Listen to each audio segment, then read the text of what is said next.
Good afternoon. Welcome to Jumpstart's monthly expert-led webinar, today with Ramana Bhavaraju on navigating the cloud for small businesses. I'm Lauren Smith-Petta, and I serve as Jumpstart's Director of Education. Jumpstart offers this webinar series on a different topic every month, along with a variety of other educational programs and events. Visit jumpstartinc.org/smallbiz to explore our services. Before I introduce our presenter today, a few housekeeping items. This presentation will be 60 to 90 minutes. Necessary remaining time will be set aside for the Q&A portion. In your toolbar, you should be able to see a couple of important communication tools at your disposal today, the chat and the Q&A. We will be asking you to respond to some questions throughout to keep everyone engaged, so please place your comments and answers there. You can also see the Q&A, which is a great place to put your questions as they occur to you, and we'll either address them as we go or we'll address them at the end, whatever is more appropriate. At the end of today's session and in a follow-up email, you'll receive a brief survey. We really appreciate your feedback. It allows us to continue to bring in experts like Ram to teach valuable lessons. All right, without further ado, allow me to introduce our presenter today. Ramana Bhavaraju is the founder and CEO of NCompas Business Solutions, which helps businesses innovate, transform, and scale by bringing together people, processes, and technology. He has over 20 years of experience in the technology field and has worked with clients like Microsoft, Ford Motors, Sherwin-Williams, Medical Mutual of Ohio, to name a few. He lives in Strongsville, and you can probably see him in one of the metro parks, either trekking or strolling. We're very lucky to have him join us today. So Ram, welcome.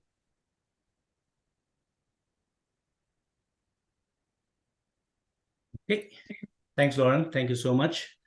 I hope everybody is able to hear me. Okay. Welcome everybody. Thanks for joining me on this webinar, and I'm very excited to take you on this journey to the cloud. I'm a firm believer that technology primarily exists for the betterment of society. And after having worked with larger enterprises like Microsoft, Sherwin-Williams, Cleveland Clinic, some of these bigger enterprises, I found my true passion is to bring all the goodness of technology and tools that primarily resided with these larger organizations, bring them to the smaller organizations to help them scale, be more agile, and also stay ahead of the curve. Now, my passion has been empowered by cloud computing. And I really believe that the playing field is now leveled where the smaller businesses can actually compete with the larger enterprises without the need for a large upfront investment. So the agenda items today. First and foremost thing, we'll start looking at some of the small business challenges when it comes to technology and the technology landscape. And we'll also talk about what is cloud, what are the benefits of moving to cloud for small businesses. And then we will directly address some of the misconceptions and concerns regarding cloud, why small businesses are not really migrating to cloud today the way they should be and everything. And also, while we are talking about the misconceptions and concerns, we'll also start talking about the cloud migration strategies and how to manage your cloud cost to yield the maximum return on your cloud investments. Okay, and like Lauren was saying before, please feel free to ask any questions and I'll try my best to answer them. Okay, so small business challenges, right? I'm a small business owner myself, and I know our biggest challenge is always access to expertise and budgets, right? It's all about the financial capital and the human capital, especially when it comes to implementing a huge technology. Whom do we reach out to? Whom do we talk to? Who can solve our problem? And I don't know what I don't know, right? What are the right kind of questions I need to ask? Data security concerns, right? Today we hear everywhere cybersecurity attacks, data security breaches, emails and documents getting into the wrong hands. These are all real world problems. And being a small business owner, the effect of such issues is much more bigger when we are trying to just run our business. Downtime and business continuity. you have your one business critical applications that you pray will work day in and day out, because that's what is being used by your employees, by your customers, vendors, everyone. And you hope that the application will always run, right? But that doesn't happen all the time. Application crashes, application is slow, there is no alerting system in place. Sometimes, unless your customer calls you and tells you that this application is not working, you wouldn't even know, right? So that's another bigger challenge. Post-COVID, right? Now almost everyone is either asking for hybrid work or remote work. So how do you give access to your data, documents? How can people collaborate when it comes to work? And how does all these challenges pose a completely new challenge? Because you not only have to make sure that your employees are productive, they are actually doing the work they are supposed to do, but you have to, at the same time, keep everything secured also.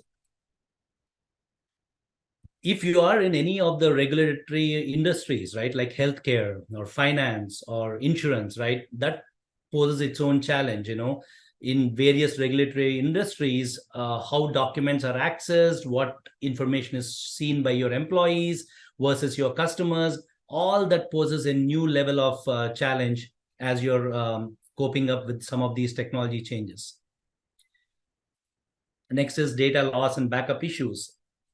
You most often, right, in small businesses, I hear that something bad happened. We thought the backup was working, but it was not, right? Nobody cared to see if it could be restored properly. Now all the data was lost because a user deleted something, or the servers that were running in my building, there was a storm or a fire or something, and now all the servers are lost, all the infrastructure is lost. Now where do I go from here?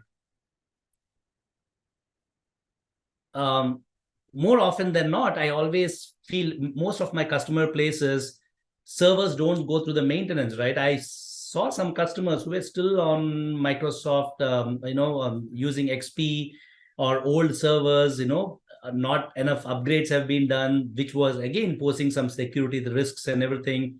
Applications by itself have to be migrated, have to be upgraded. There are some regular maintenance that has to be done for the smooth running of businesses. And then in today's world, right, we keep hearing about AI, blockchain, virtual reality, cryptocurrency, Web3, all this jargon, right? And how do we know if certain technology is good for our business, right? If certain technology can help us. And how do we try something out to see if this is working for my application or not, right? Today, any of those ideas means large upfront cost. So these are some of the small business challenges that we have seen with our customers, that we ourselves have faced at some point of time. So I would like to hear from everybody in this webinar.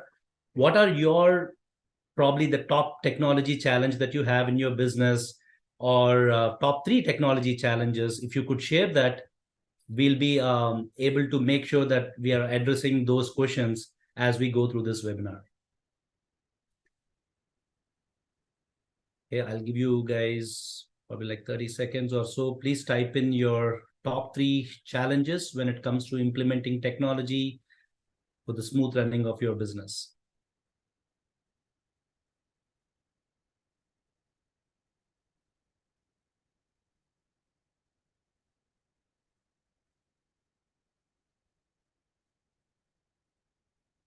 We just had a technology challenge 10 minutes back, right, Lauren? That's right. I just put in the chat. I think it's sort of a broad question. I think that a lot of my clients are just intimidated by all of the options. And is it an all or nothing thing, or is it a gray area thing? And I think that's something that I see often, since we have kind of a quiet group. Okay. So now, what's the answer for some of these challenges that I was showing before, right? I think primarily the way businesses used to approach IT or technology or anything, right? The traditional way used to be own all your IT infrastructure, right? So you have your computers, PCs, printers, whatnot, right? All the IT infrastructure, you have to buy it even before you need it, and you pay it even if you don't need it, right? So they're always sitting there, large upfront investments and everything that you have to do, which incurs, it's because of the capital expenditure and everything that you have to incur before you even know how much you need, or what do you need to use and everything. So the answer to that is cloud computing, right? So cloud computing essentially is like renting your equipment, right? So you are not investing in any huge investments initially. You would rather wait for, okay, this is what I need. I need 2 servers of this configuration and everything. I need to run my website on it, or I need to run a business critical application. I need to run an e-commerce site or an insurance website or something. And based on that, you will actually not own anything, but you would rather rent it out from what we call as a cloud service provider. But with all this renting, it comes with a lot of flexibility also, right? In terms of, since you are not putting that upfront cost, you can actually scale up and scale down based on your business needs. Okay, I have an e-commerce site which I know during the holidays there's going to be a lot of traction there, a lot of web traffic there, so I'm going to scale up my website in terms of its performance. But once the holiday season is over, I don't need to pay all that cost. I'm going to scale it down so that I'm not paying for beefier machines and everything. Similarly, the flexible payment models that comes with cloud, right? Because you're renting, you can go pay as you go, or you can say pay upfront, or you can say I want some reserved machines or whatever. There are lots and lots of these flexible payment models that can help you control your cost when it comes to IT infrastructure.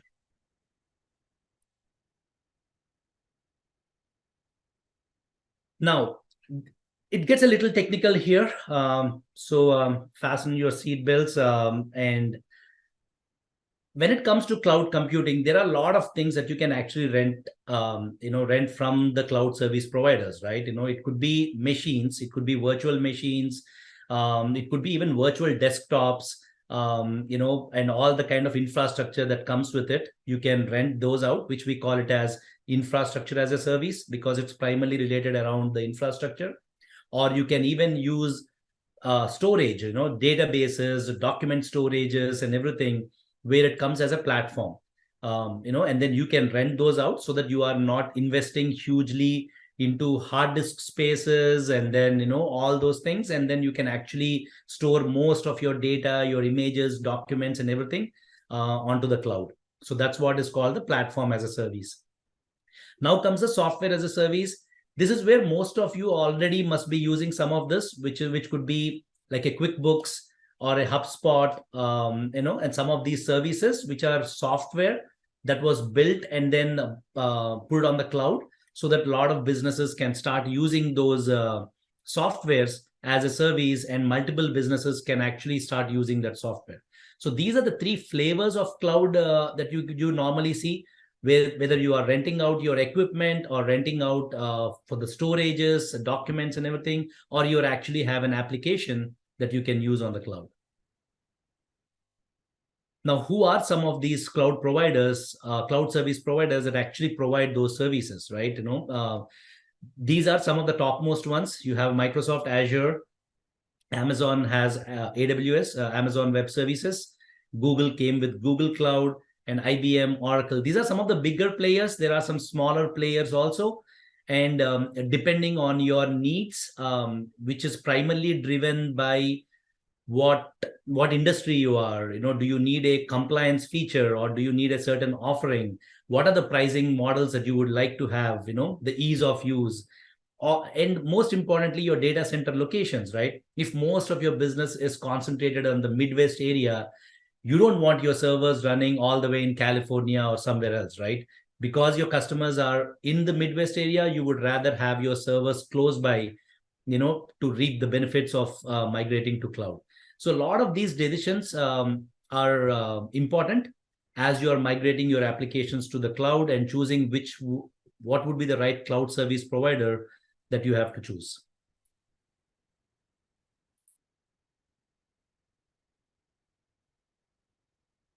Okay.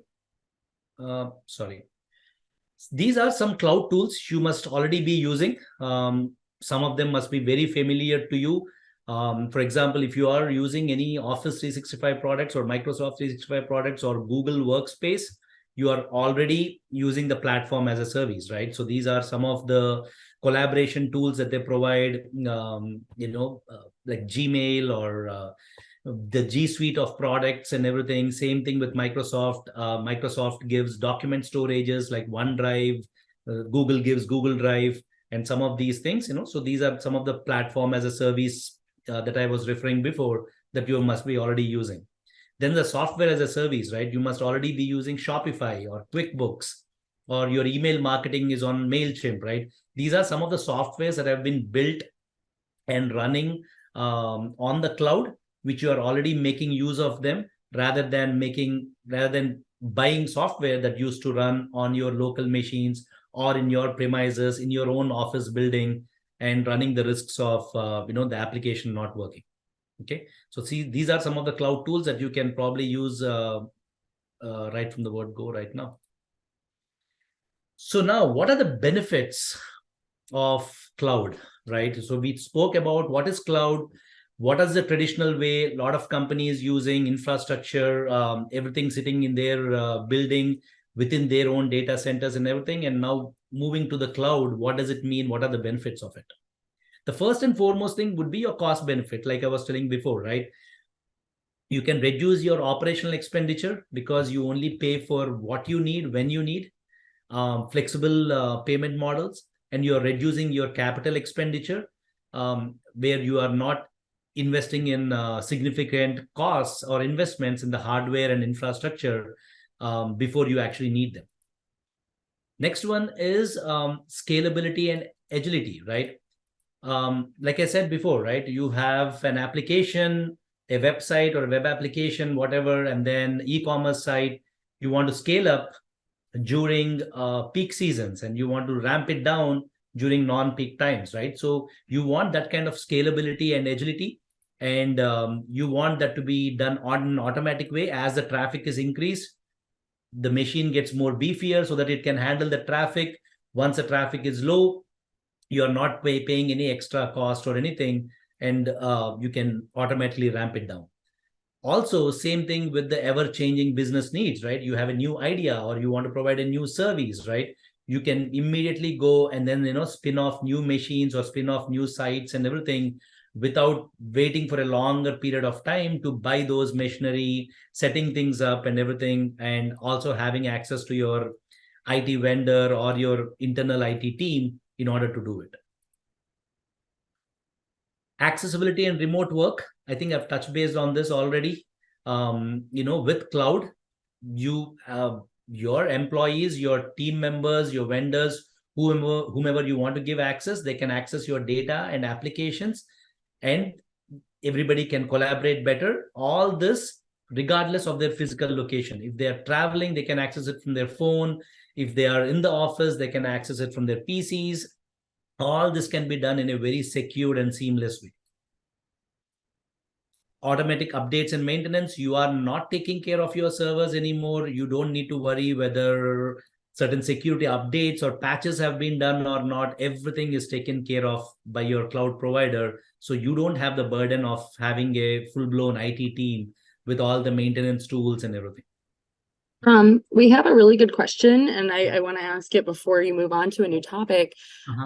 They asked, how do you forecast hosting or networking costs with providers like AWS? Yeah, that's a great question. So, like I was saying before, right? I think it totally depends on, what is it that you, when we discuss more about the migration strategies, I'll touch base on this also. It all depends on what is your application, what is it that you want to host. Is it more about servers? Is it more about data and documents? Or it is about application and everything? And also the second question would be, where are the people who are going to use these machinery or this applications, where are they located physically, right? It all depends on the geographical locations. Do you have spread it across the country, or is it to a certain region? And based on that, every cloud provider gives some cloud cost management tools, right? If you, we can go in there, we can say that these are the servers that I need. This is the configuration of these servers and everything. It gives it's a free tool where it tells you, what is going to be your upfront cost per month, or you can have reserved instances like I was mentioning before, where you can go for reserved instances, which is going to reduce your cost almost by 30-40%. Okay. Any other questions?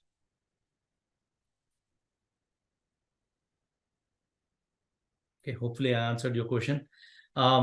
Okay, next comes security and compliance, right? If you are in the regulatory industries, I think rather than trying to reinvent the wheel, whether you are compliant or not, it's a no-brainer to use the cloud services, where most of the cloud providers today, even the federal government, is using AWS and Azure for a lot of applications. So that should really tell us that most of the compliances and the data protection laws are much more better handled in cloud today, rather than we taking up that uphill task and trying to do it all on our own. Data backup and recovery, everything is automated. Backup and recovery is a de facto standard. Whenever you have, whenever you have your infrastructure or your databases or anything, it's all handled. Now, the only other thing you might want to do is, okay, between geolocations, I want to do this, or if there is any hardware failures or any other disasters, if you want to have other locations where you want your data to be backed up in multiple regions, those are the kind of decisions that we have to make. But the rest, everything has been taken care of, so that you don't really need to be worrying about some of these issues. Collaboration tools, like I said before, document collaboration, project management, communication tools, even some things like if you are building an application which is about voice or video or any kind of messaging, I think you can start using these collaboration tools. I recently had a customer, they are into transcription business, so they get all these transcriptions, like voice recordings from their doctors, from lawyers and everybody, and they have to transcribe all of them into text, and they have to make some corrections and then send it back to their customers, right? All of this has become super seamless because we have completely migrated on to them to the cloud and started using some of the tools that were given by cloud. This was with AWS, by the way. Next, innovation and access to advanced technologies, AI, machine learning, data analytics, any of these newer technologies that you hear, most of the cloud providers already have industry-specific solutions built. So you can access those technologies and everything once you start tapping into some of these cloud resources. Carbon footprint. Today, this is a big issue. These cloud centers are way more energy efficient than our on-premise infrastructure. So it contributes to a smaller carbon footprint. So saves the environment, saves Earth. I want to just touch base upon some of the success stories that we had as we are migrating the small businesses onto cloud. We had a customer where they had a very critical application. They were a distribution company.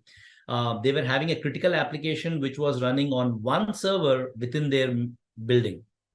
One fine day, they called us. They said, our server, the application is not working. The payments are not going through and everything. First, we found out it was running on Windows XP. Second, the application did not have any security patches. Everything were credit cards, everything were getting exposed out, and nobody was there to take care of those things, right? So, and what we had to do is first take off that machine, put that application onto the cloud on a much more secured machine and everything. And then we took the task of scaling that application so that during their peak seasons and everything, it can continue to run. So, and today they're like super happy. We migrated them to AWS and all their applications are much more secured. They were able to do new updates and new upgrades to their application also way faster than what they were doing before. Similarly, there was a retail store. They had all their inventory management and all their data, everything running on Excel files and everything. One fine day, everything was lost. They couldn't even track back where their product data was or what product were ordered and everything. Again, right, we just implemented a new document management system for them on Microsoft Azure using OneDrive and everything. And they are in a much happier place. Eventually, we migrated all of them into an application that they can easily use and everything. Then there was a legal firm. Again, right, it's so important for them to have these documents and everything shared with their customers. These are all legal documents. They cannot just share it with a hyperlink. So there needed to be a much more secured way of who can access it, when did they access, some kind of tracking of all these documents and everything. And we have helped them do that also. Okay, so if you can tell me, based on these benefits, what are the top benefits that you think can help your business? Is it cost savings? Is it security and compliance issues? Or is it remote work and collaboration? What are the major advantages that you can see looking at the benefits that I was showing you before that you think can help your business?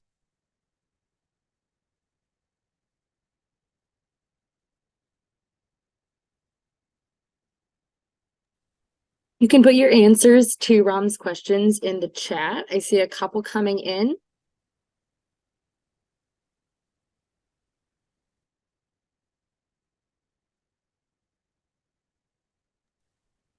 Ram, I hope you can see those. One person said AI, another said collaboration. Yeah. Any others? Yeah, I mean, some of these are real issues with AI. Actually, my son, he's a high schooler. He wanted to do a AI with healthcare project, right? And then I just showed him how to do that on cloud. The speed with which he was able to complete his project, he was super surprised, because a lot of these industry specific solutions are already built by these cloud providers. I like how cloud providers like Microsoft Azure, AWS, Google Cloud are going. They're taking each industry and building basic solutions on AI or virtual reality, voice recognition, text recognition. Even, for example, Chat GPT, right? Initially, Chat GPT was Chat GPT, but now they have given various ways where you can implement Chat GPT for your own business. Your customer can just come in there and with free flowing English text can ask questions and start getting responses, right? So some of these are coming up in these cloud providers. So it's almost a no-brainer, rather than investing all those just reaching out to the cloud providers, having these conversations, or reaching out to managed services providers, like us, and discussing what are your options, and then go from there. Okay. Collaboration, same thing. I think with collaboration, the major thing would be what licenses to buy, how many licenses to buy, what kind of licenses gives what features and everything. So that is one of the things that you might want to look into as you're migrating to cloud, in terms of what are your best options and what are the best licenses to purchase. Again, a managed service provider can surely help you out there by understanding your business, how many licenses you need and everything, and set you up in the right way. Okay, appreciate those questions. Okay, now everything looks hunky-dory with cloud, right? Everything seems super simple, no-brainer and everything. But with all the goodness comes lots of misconceptions and concerns, right? Because you are not owning something, right? The first thing is most businesses worry is, my data is in the cloud. Am I compromising on the security, right? The cloud service providers actually invest heavily into security. They enhance the security methodologies and everything way more than what we can normally achieve with an on-prem solutions. They have access to the talent, skills, capital, everything. So I've never heard, unless there is something that the organization itself has not set things up properly, from a cloud perspective, you will never really hear like these kinds of security breaches or anything like that. Okay. Data privacy and compliance. Some businesses fear that using cloud services may lead to non-compliances or data protection regulations and everything. Most of the service providers, they are well involved with the regulatory authorities also. Some of their employees, some of their divisions directly work, like for example, California came with their own regulations. So they actually work with these service providers so that they are well aware of what is coming up and they work hand in hand. So I think if you really want to go for more regulatory, more compliance and data privacy and everything, I think you have a better shot with these cloud service providers than trying to do anything in-house. Data ownership, right? Businesses fear that moving data to the cloud, does it mean that am I losing my control? Am I losing my ownership? Is somebody owning the data? All those things. When you sign up for any cloud service provider, the agreement is pretty much clear. The customers retain the ownership of data. The cloud service providers are only the custodians. They only manage and make sure that your data is secured, but they don't own your data. So at any point of time, you want to move from one cloud service provider to the other, you want to download data, you want to do whatever you want to do, you are at will. And you get all kinds of tools and migration tools and everything where you can do that at any point of time. The downtime and reliability. Most businesses is, okay, my server is not running in my building, it's running in California, it's running in New York. So what happens if the cloud services are down? How will it affect my business? My most important e-commerce site is running a server in New York. What happens if there was a storm there or something else, right? All the cloud service providers, when they provide you infrastructure or when they provide you, especially platform as a service, they come with a 99.99% SLA. That means they would be up and running literally most of the time. Along with that, they give you options where you can run your same site in Eastern region and Western region. And you can also say that I want 70% of my traffic to go to West region and 30% should go here. And if this California thing is down, then redirect the traffic back to New York. All those configurations are there. So you should really feel more happy and have a good sleep when it comes to your downtime and reliability with cloud service providers. Costs, I think I've told this multiple number of times, great cost savings. You rent out only what you need, only when you need it. Great flexible payment models, pay as you go, reserved instances, a lot of payment models that you can control your costs and everything. So I think it's a no-brainer. If you're looking for cost benefits, most of the time with some good configurations and everything, you can reap those cost benefits on cloud. Complexity of migration.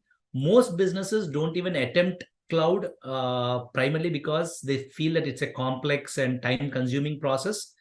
But actually, with some careful planning and with the right kind of strategy, it's very smooth and a gradual process. I will be touching base upon what are some of the migration strategies you have to employ when you make a decision to move to cloud and what would yield you the best return on your investment. Lack of customization, right?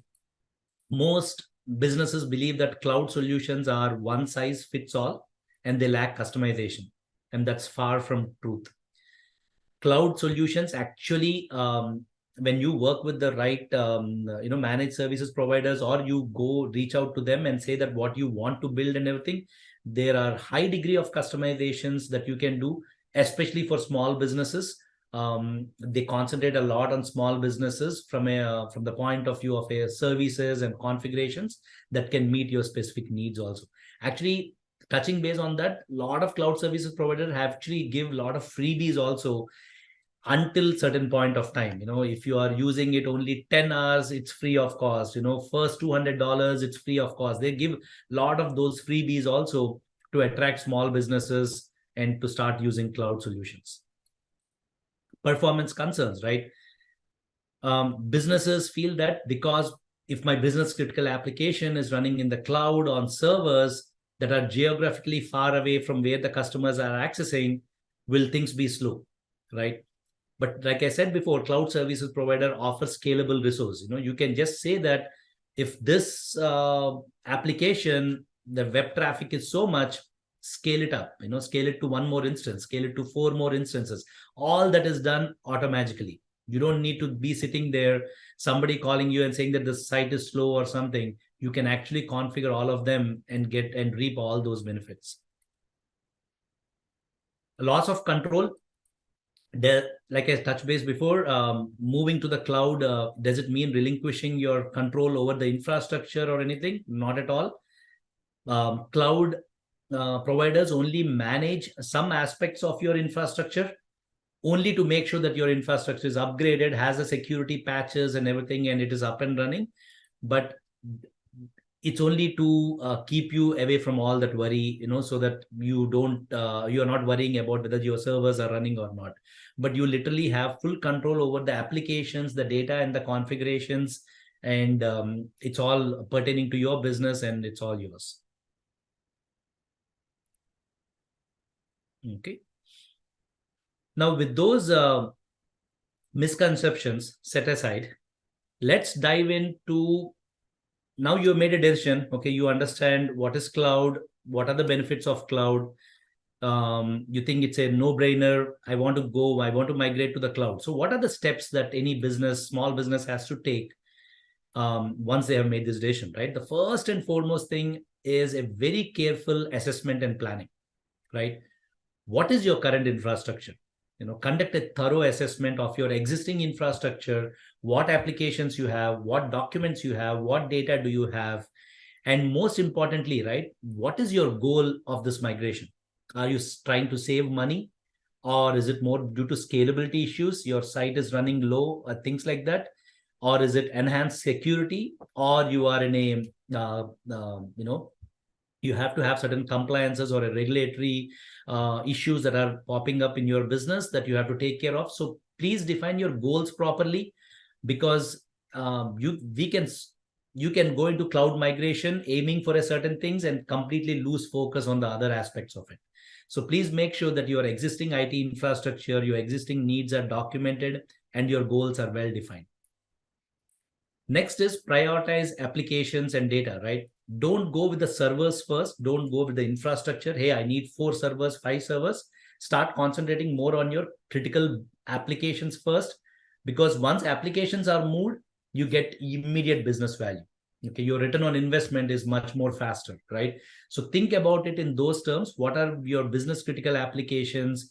Where is your data and documents and everything? And you should first start concentrating on that.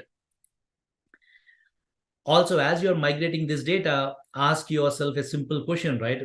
Is this sensitive data, and what is the importance of this data, right? Are there any PCI compliance, HIPAA compliance, or other insurance compliance, or some compliant data that is there? So be careful, plan it out properly, that what kind of data is getting migrated where, and make sure your compliance data is going to the places, or going to the servers, or going to the storages, which is also compliant with those industry standards. Okay, so that's a very important aspect. Most customers that we see, they miss that point, and then they feel that it's one size fits all. Let's move all the data to one location. Okay, and that's not the right way to do it. There are various data transfer methods. There is backup and restore, where we back up everything from your local systems and then we restore them, or there is direct migration tools that these cloud providers provide also. Next is scale gradually, right? Don't just assume that you might need the most beefier machine, you need a lot of data and everything, and start from there. Instead, scale gradually. Start with your current needs. Again, somebody like a managed service provider can look at your current infrastructure and say that, okay, go buy this license here. This is going to be more helpful, and scale gradually from there, rather than starting at the top and then not really knowing, what are your real needs. Okay. This is something that we always suggest. Always do a pilot migration first, like a test migration process with a small, like a non-critical workload before you move your more complex applications, right? See, like we have some internal documents, or we have some internal applications that we are using sometimes, right? So start migrating those non-critical applications, see how things are, and then you get a better buy-in from your customers, your vendors, employees, whoever it is, and then slowly start doing those pilot migrations to test your migration process before you go for the big dig.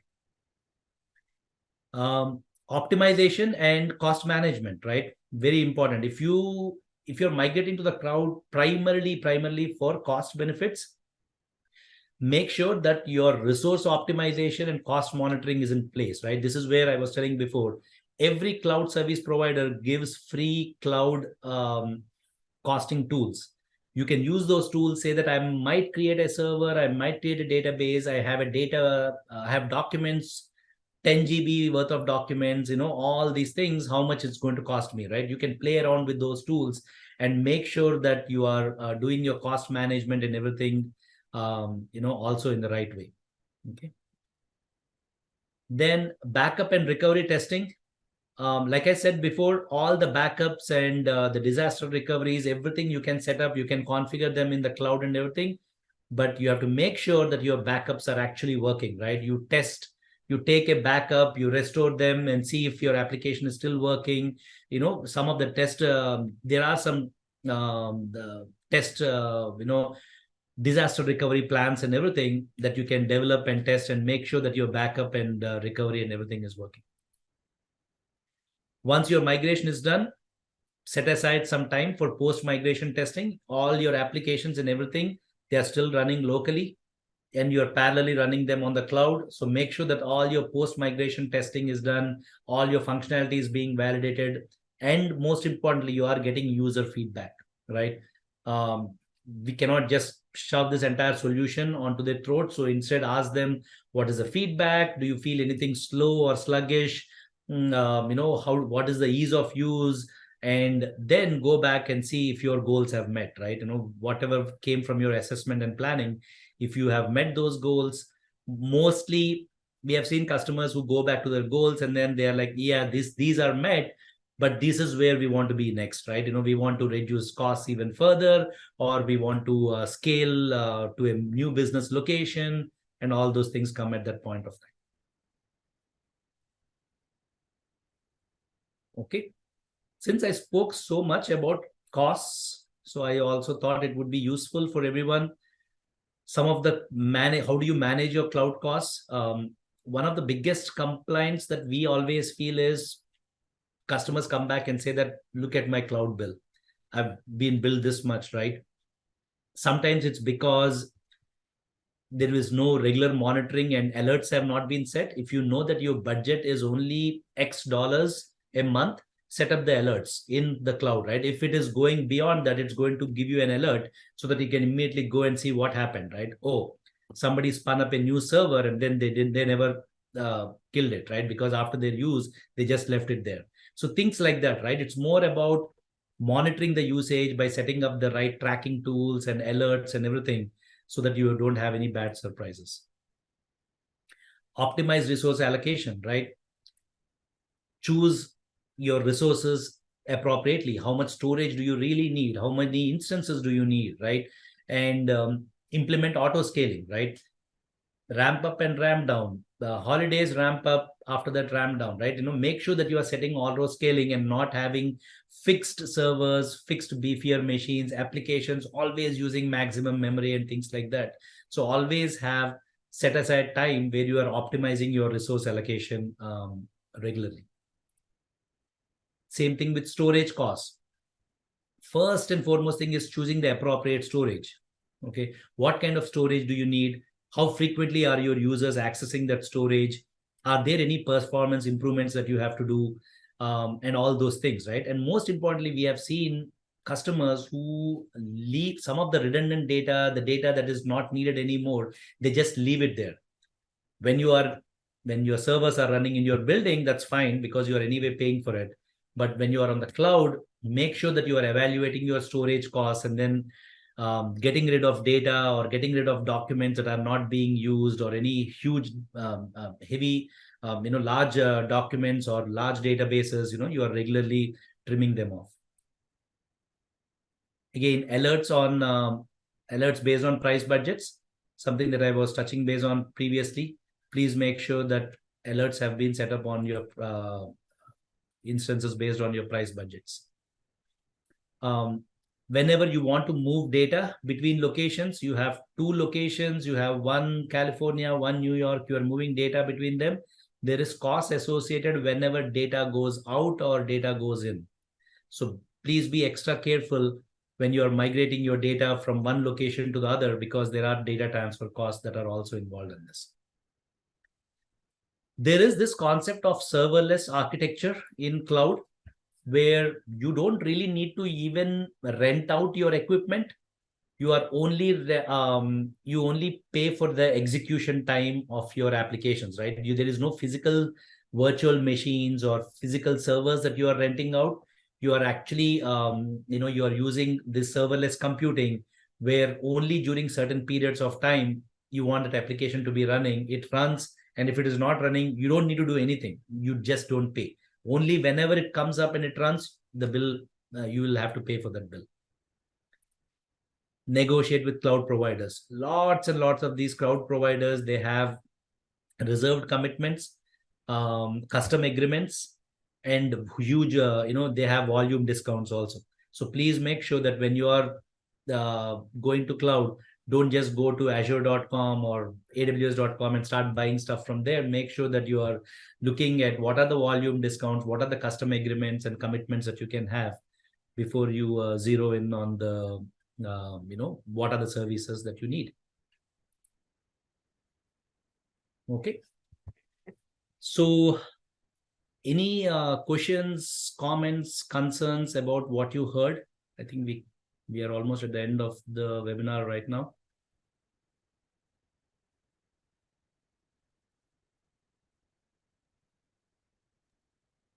Put your questions in the chat or in the Q&A, or you can raise your hand and we can unmute you.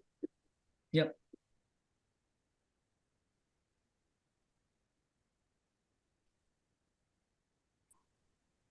Hi, how are you? Hi. Thank you so much for the presentation, Jumpstart. Thank you for having this.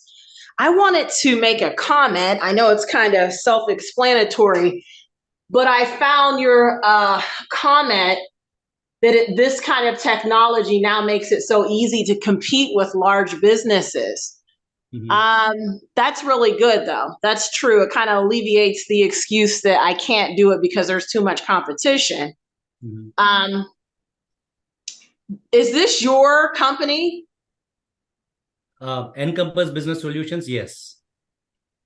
I didn't mean to raise my hand twice. Okay, where are you located at? I have my office here in Highland Heights. We are in Cleveland.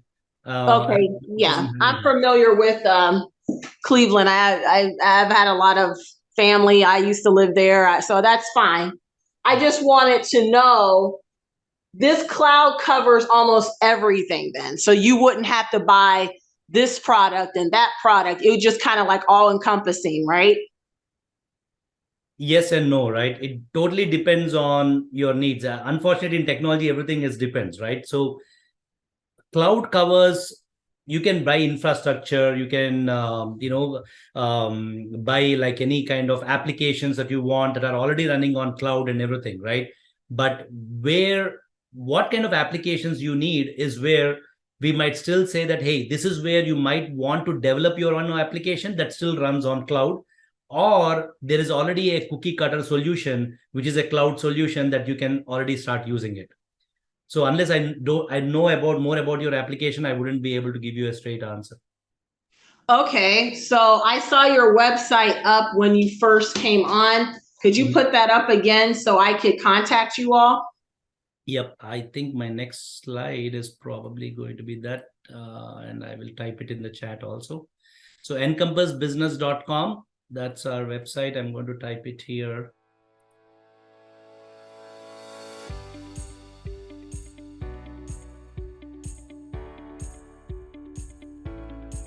Sorry, I think.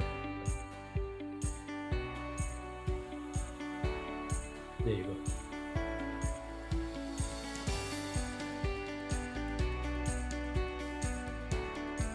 Great. Thank you, Monica. Does anyone else have any other questions?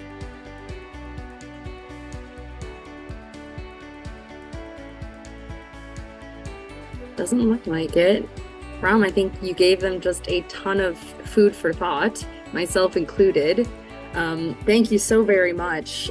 Definitely check out encompassbusiness.com and explore some of the services that they offer and that Ram is talking about today. His contact information is on the screen. Really quickly, I just want to mention a couple things. This is our last webinar of 2023, but we have oodles of programming coming out in January. So stay tuned to our social media and jumpstartinc.org/smallbiz page. At the end of today's session and in a follow-up email, you'll receive the recording, but you'll also receive that survey I mentioned. We appreciate your feedback. It allows us to bring back experts like Ram to teach these valuable lessons. Thank you again, Ram. Wonderful presentation. Really appreciate your expertise and time. And thank you all for coming. Have a wonderful day. Thanks, Lauren. Thank you, everyone.